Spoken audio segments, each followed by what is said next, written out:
Olá, amigos, tudo bom? Quero mandar um abraço fraterno para todos os nossos irmãos do Centro Espírita Luz e Caridade Allan Kardec.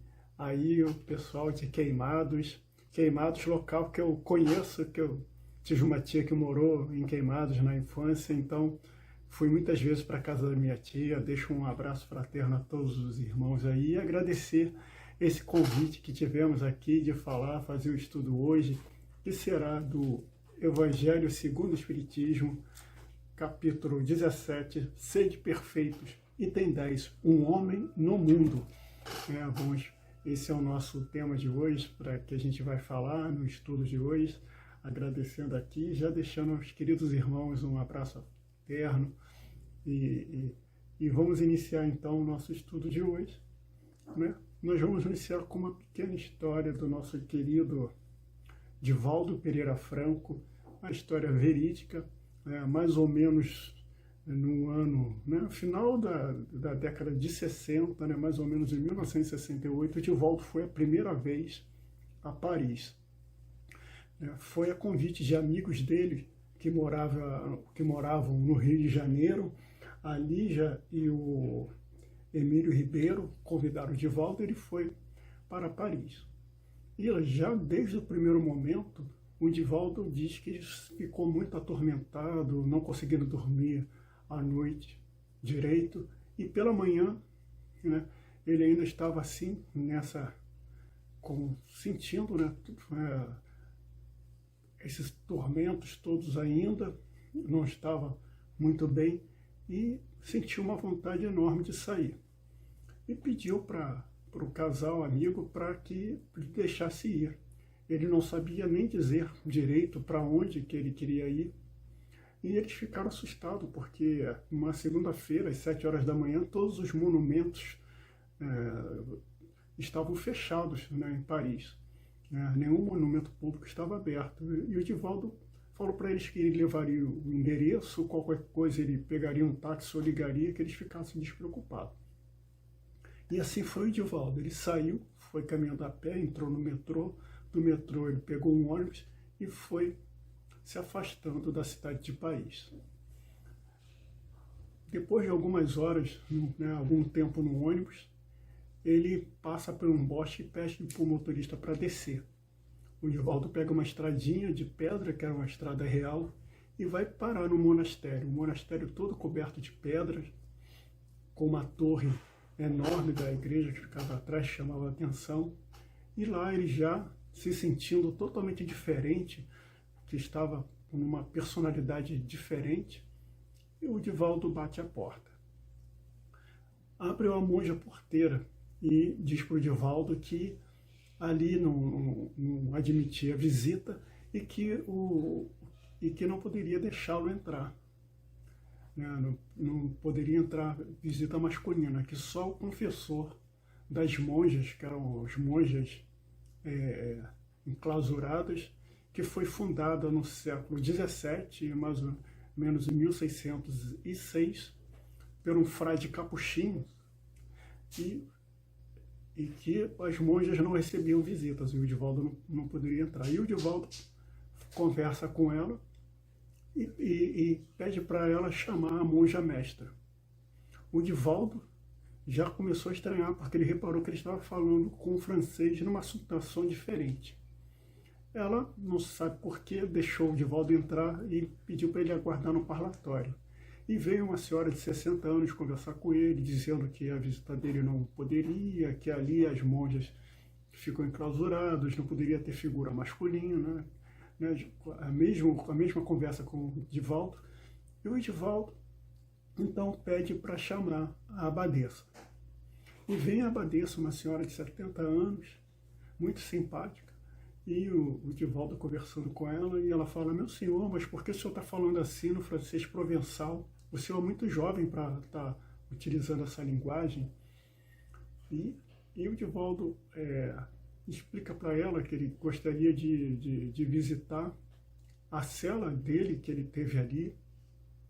E ela estranhou o Divaldo falando isso, E o Divaldo conta detalhes dizendo que na cela ficou na pedra de tanto que ele orava ali, na época que ele envergou, né, a personalidade desse frade, que ele orava com os joelhos ali, que ficou marcado o chão, e que tinha uma Madonna, né, uma foto de uma Madonna, em que ele, uma vez orando, foi com a vela e queimou parte da fotografia. E ela ficou assim, mas como o senhor sabe dessas coisas? Essa história não está em nenhum lugar. Essas histórias não estão em nenhum lugar. Essas histórias que são histórias verídicas que aconteceram aqui com o fundador. E ele diz, mas minha senhora, eu sou ele. E estou vindo aqui, eu gostaria de pelo menos visitar a minha cela. E ela diz que não poderia passar, porque ia passar pelo pátio. Ele falou, não, existe uma entrada atrás do altar-mor, tem uma porta, e ali tem uma escada que leva um corredor que não vai passar pelo pátio, e vai sair no quarto.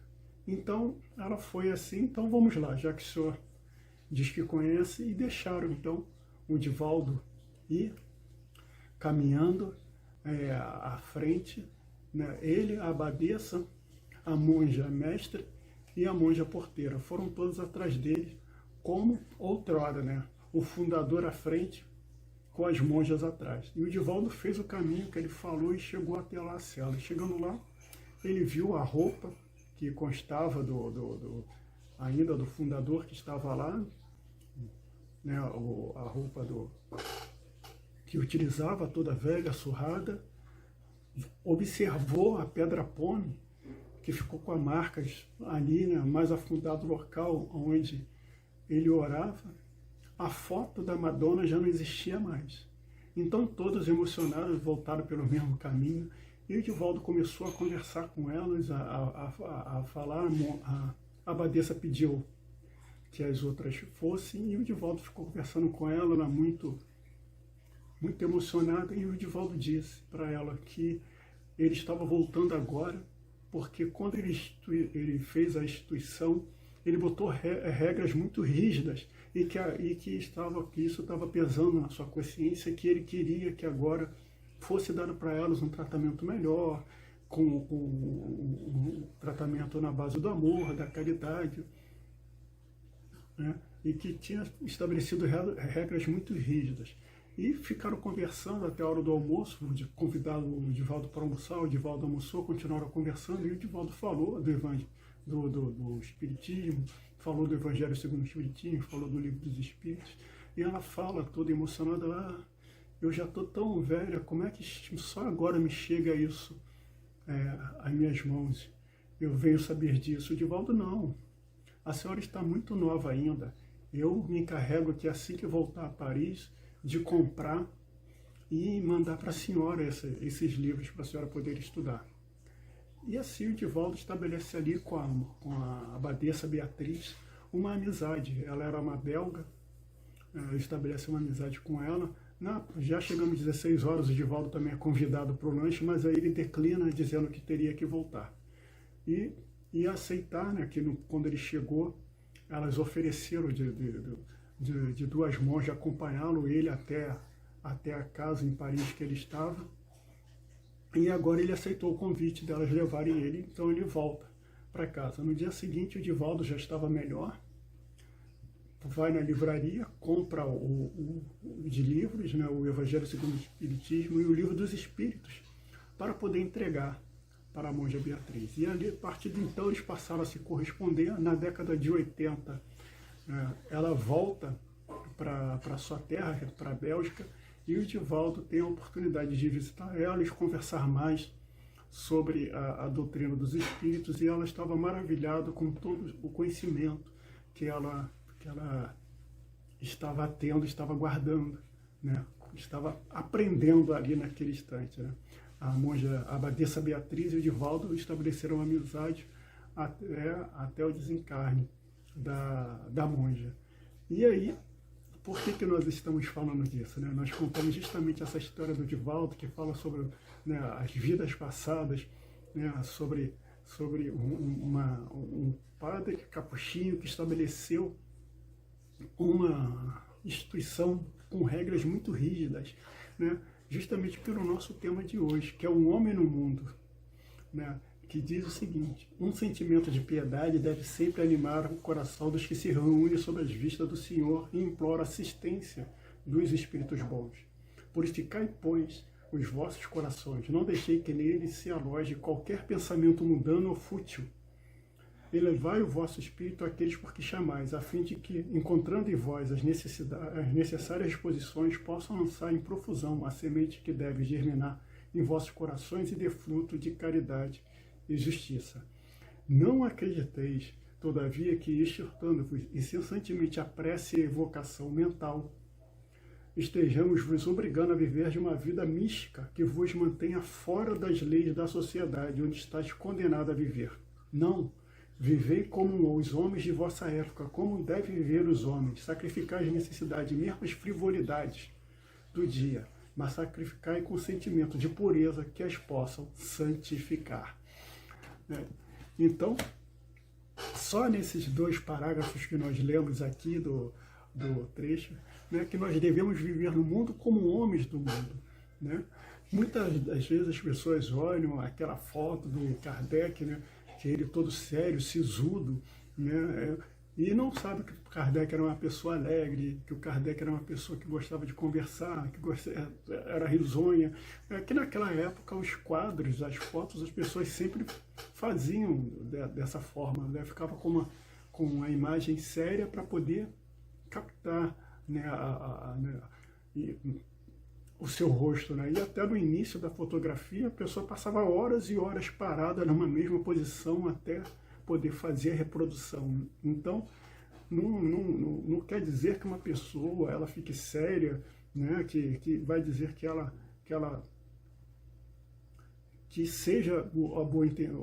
seja uma boa pessoa. O importante é o que vai dentro do nosso coração. O que está dentro do nosso coração, é isso que importa, são as nossas ações, as nossas atitudes, e não o aspecto de ficar naquela coisa do petitório, do oratório, muitas vezes hoje em dia tem a posição, né, todo mundo assim em posição de lótus, mas será que a pessoa está realmente meditando? Será que ela está se conectando com Deus? Né? Então, cada um tem que, da sua maneira especial, e a gente não precisa ficar andar ou agir com a cara fechada para dizer que somos pessoas sérias e que somos... Não, nada disso, nada a ver. Nós devemos viver no mundo como manda o mundo. Viver, como diz aqui, viver como os homens de vossa época. Né? Então, né, tudo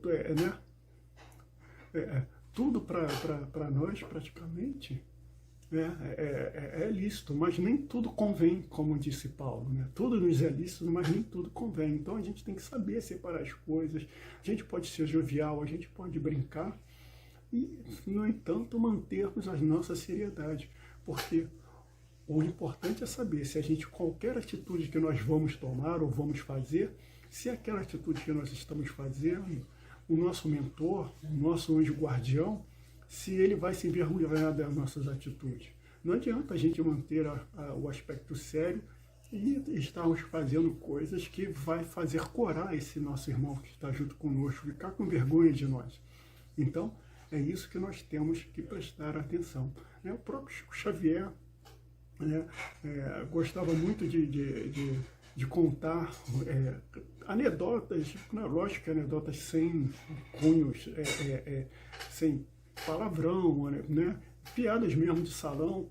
O Chico gostava de contar, ria, era sempre jovial, né? Nós temos o próprio Francisco de Assis, que certa feita, chegando à praça da sua cidade, se encontra com aqueles que na sua adolescência e na sua juventude partilharam com eles as festas e tudo mais, e quando ele se encontra com esses mesmos amigos, ele canta com eles, dança, e só depois que ele vai falar sobre Jesus, vai falar sobre Jesus, do amor de Jesus, da vida de caridade, da vida do bem, só depois que ele pregou. Mas antes ele manteve a jovialidade dele, ele manteve-se.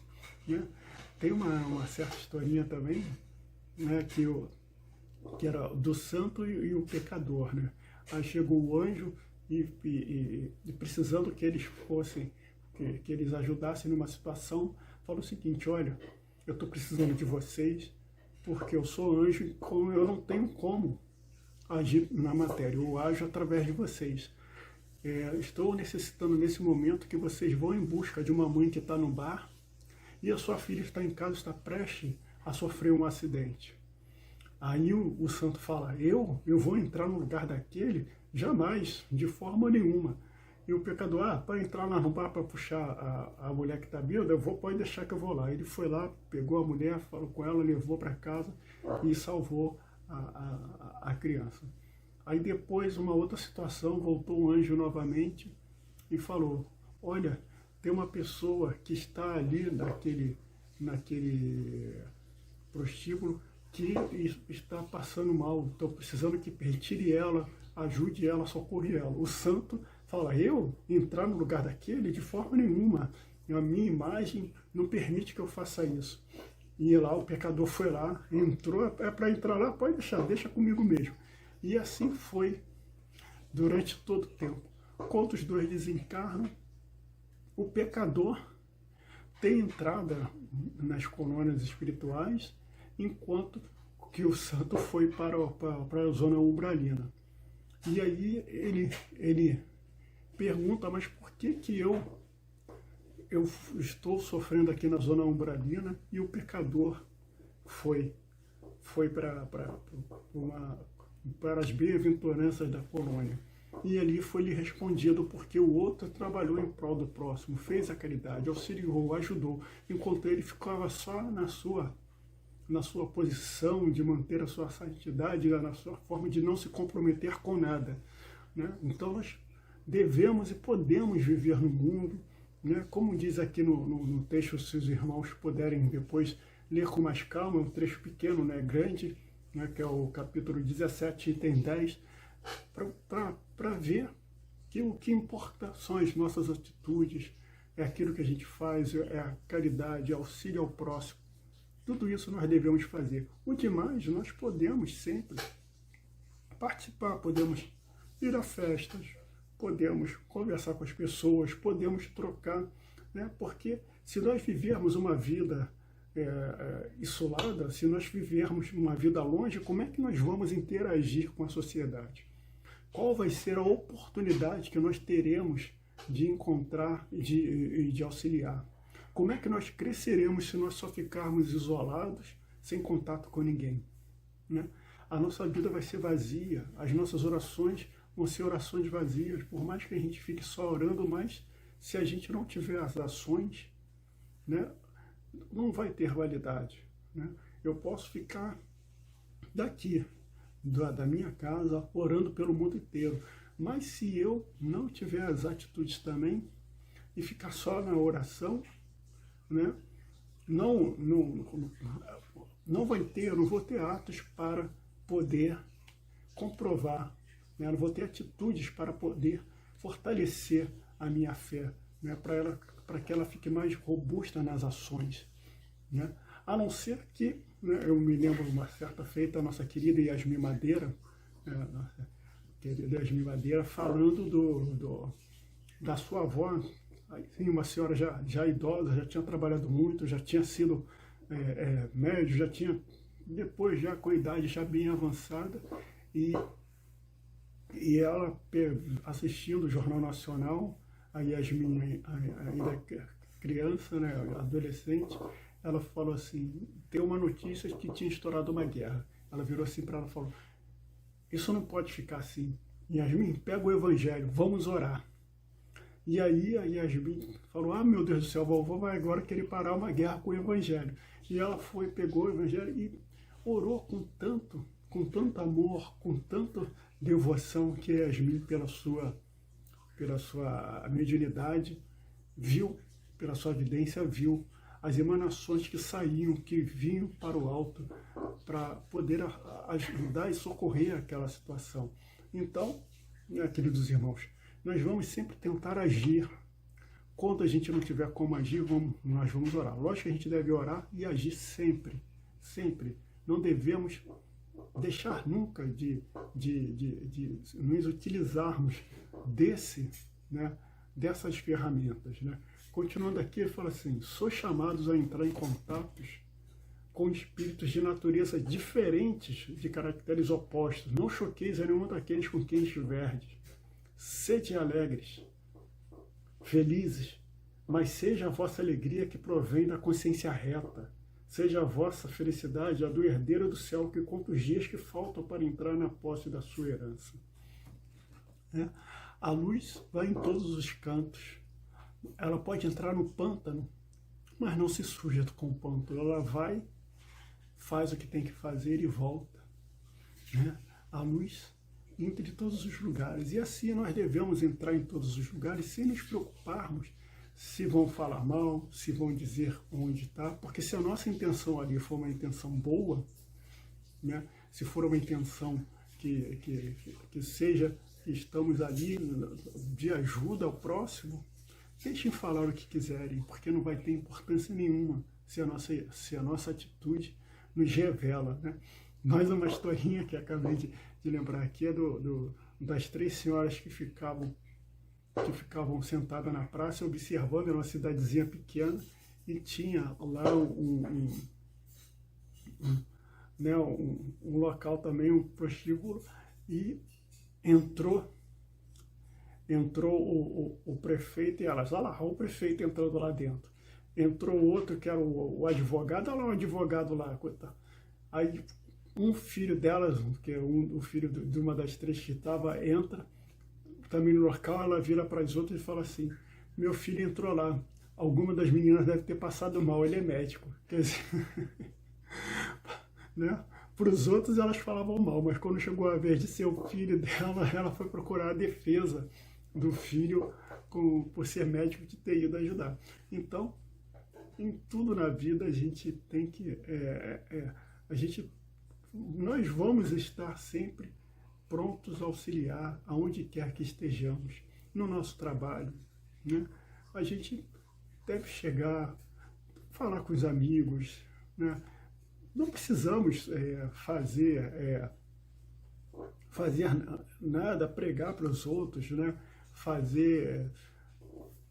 falar da doutrina espírita, muitas vezes, fazendo prosélitos, como se diz, estava querendo encontrar palavras, prosélitos, querendo fazer a divulgação da doutrina espírita. Deixa que as nossas próprias ações vão diante de nós, porque se aquelas pessoas sabem da minha religião, que eu não preciso esconder de ninguém, eu não preciso nada, e as minhas atitudes são atitudes que são louváveis, elas mesmas vão, pelas nossas atitudes, elas mesmas vão, é isso que vai marcar, e não a nossa forma de ser, de falar, de ficar sério, fechado, de forma nenhuma. Quantas vezes, e isso eu posso garantir que todos os irmãos aí não tem sempre aquela pessoa da família, aquele vizinho, aquela coisa toda. Ah, tá indo para o centro? Coloca meu nome lá, coloca o nome do meu filho, ou então tá alguém doente, o pessoal manda lá no zap, fulano, coisa e tal. Agora, infelizmente, nós estamos passando por essa pandemia, essa pandemia que está nos ensinando muita coisa, que nós não estamos podendo abraçar, nós não estamos podendo cumprimentar, nós temos que ficar isolados, e tudo isso é um aprendizado, é um modo, uma reflexão para todos nós que devemos ter essa reflexão, refletir no que a vida está nos impondo agora, para a gente valorizar, valorizar mais os contatos, valorizar a fala, valorizar o abraço, valorizar as coisas boas da vida, e que a gente está sendo tolhido delas,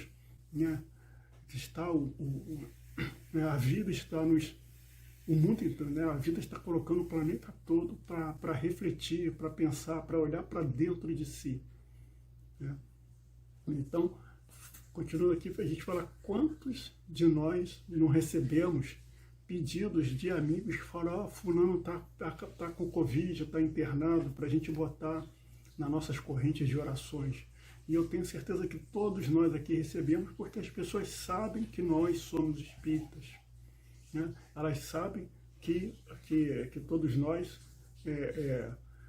vamos numa casa religiosa, que a gente faz oração, que a gente Então, quantos não procuram a gente nesse sentido de pedir para colocar o nome, olhe, pedir para orar, né? Ore por mim. Muitas pessoas falam isso, ore por mim, ore pela minha família, né? Então, né, o Zap frequentemente está de pedidos, né? Nós temos um grupo de orações, estamos sempre orando. Então, por quê? Porque se as pessoas confiam na gente para pedir para colocar o nome, é porque sabem que nós professamos e mantemos atitudes coerentes. Porque ninguém vai pedir nada para alguém que saiba que aquela pessoa não condiz com aquilo que ela está ali, né? E para isso nós não precisamos, de forma nenhuma, estarmos sérios, sisudos, para mostrarmos que nós somos pessoas que somos, né, que levamos tudo com seriedade, que fazemos tudo bem.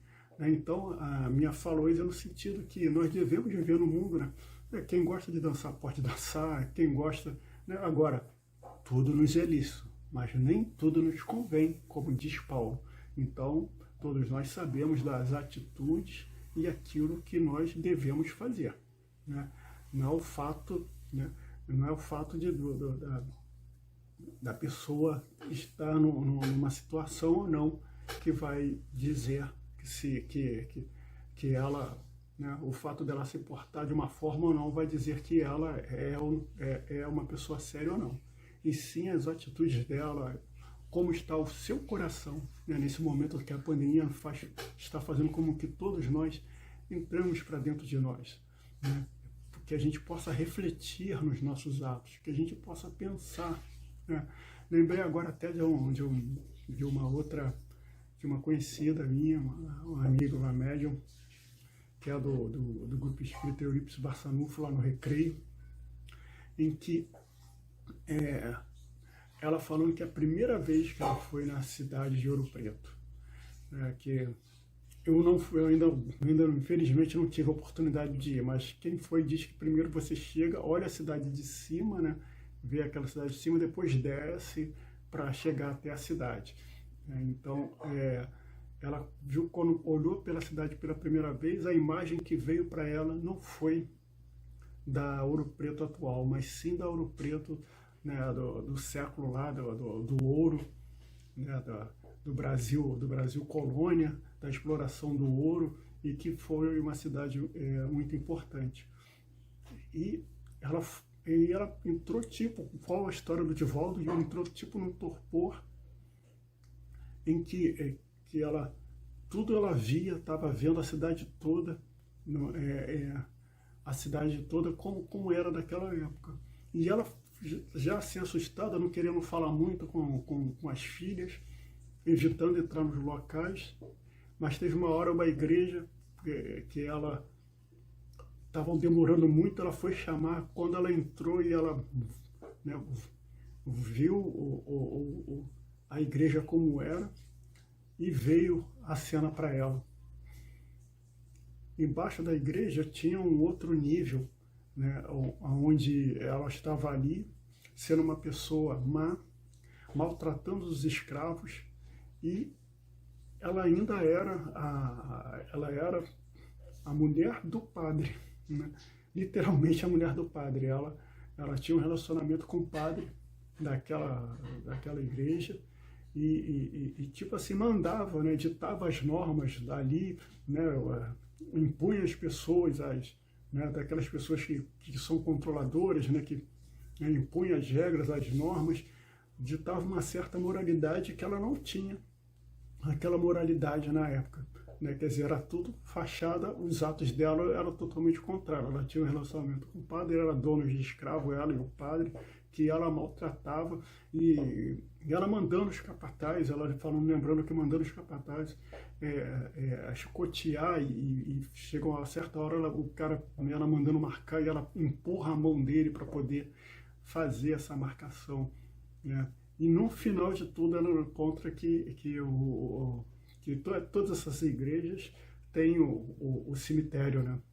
E ela, depois assim, saindo do lado de fora, ela para em cima do túmulo dela própria, na encarnação anterior, né, essa encarnação que ela foi, essa senhora, e ela viu lá o túmulo, o nome, tudo que tinha visto durante, quando ela entrou na igreja, que veio toda essa vida dela passada, esse momento que dela apareceu ali para ela no momento, ela soube o nome, e depois quando ela saiu, ela acabou parando em cima da sepultura dela mesma. Ela falou que foi um lance muito chocante para ela, né?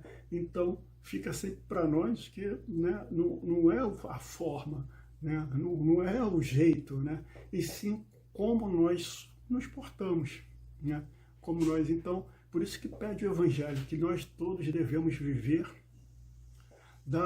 sempre da melhor forma possível, né, como diz aqui na leitura, né, em tudo que nós começarmos, vamos fazer uma prece a Deus pedindo que abençoe a tarefa que nós vamos iniciar.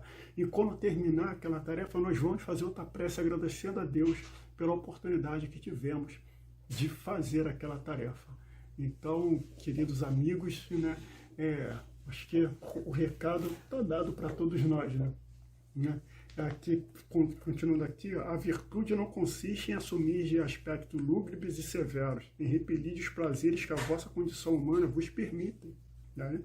Basta que reportei todos os atos da vossa vida ao Criador, que vô-la deu. Basta que, quando começardes ou acabar de uma obra, ele enveze o pensamento deste Criador, ele pensais no arrobo da alma ou a sua proteção para que alcanceis êxito, ou a sua bênção para que a obra concluída. Seja o que for que façais, remontais a fonte de todas as coisas, não fazendo coisa alguma, sem que a lembrança de Deus venha purificar ou santificar as vossas ações. A perfeição está toda, como disse o Cristo, na prática da caridade absoluta. Mas os deveres da caridade se estendem a todas as posições sociais, desde o menor até o maior. Um homem que vivesse isolado não teria nenhuma caridade a praticar, somente no contato com seus semelhantes, nas lutas mais penosas que ele encontra a ocasião de praticá-la. Aquele, pois, que se isola, priva-se voluntariamente do meio mais poderoso de aperfeiçoar-se, não tendo de pensar senão em si, sua vida é de um egoísta.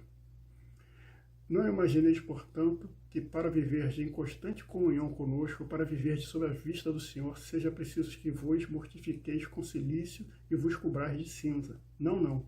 Ainda uma vez vos dissemos, sede felizes e segundo as necessidades da humanidade, mas que na vossa felicidade nunca entre um pensamento ou um ato que o possa ofender ou fazer com que se velhe o semblante dos que vos amam e dirigem. Deus é amor, e Ele abençoa aqueles que amam santamente. Um Espírito Protetor, Bordeaux, 1863.